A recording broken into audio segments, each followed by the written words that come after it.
Hey guys, Justin Morris here, proud contributor of AwesomeKarateDrills.com. And today what I'm going to do is I'm going to talk about a technique that I call the 7 elbows. And this is a way that we can memorize the different elbows that we can use in the martial arts. This is kind of traditionally a Thai kickboxing drill. So from here like this, when we're hitting the focus mitts, I'm going to start with a jab, which isn't an elbow. I'm going to start with a jab, just to kind of get my distance, okay? And then I'm going to turn this elbow here. It's a very quick elbow, so I'm not retracting my arm, but I'm just putting my elbow right into it. Okay, so that's number 1. The next elbow is a spin elbow. On the spin elbow, I twist and hit.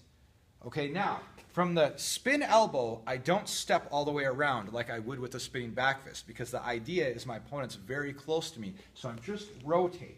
Okay, so 1, 2. Right, so that's our first 2 elbows. The next one is a rising elbow like this. Just like that. An inverted rising elbow. Okay, so that's 3. Number 4, straight up. Number 5, down. 6 is like a hook elbow. It's just like throwing a left hook, except I'm using my elbow instead. And then 7, I bring my hand to my head here like this to defend any elbows that could be coming at me. So my hand is at my head, and I throw a right cross elbow. So that's 7 elbows. 1, 2, 3, 4, 5, 6, 7. Okay, again. 1, 2, 3, 4, 5, 6, 7. Now, I wouldn't expect you to be in a self-defense situation and someone starts messing with you and all of a sudden you throw the 7 elbows at them. That's not really the purpose of this drill. The purpose is just to memorize different styles of elbows.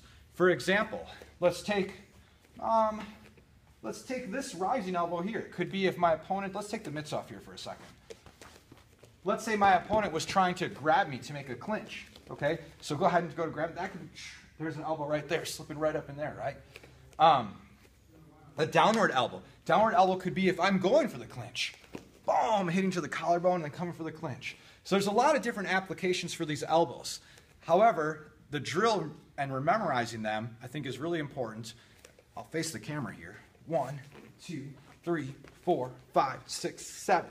So again, in self-defense, they're not necessarily have to be thrown in that order, but it's a great drill that we can do on the mitts to memorize the elbows. And maybe in another video, I'll get into more detail and show all the applications for those elbows.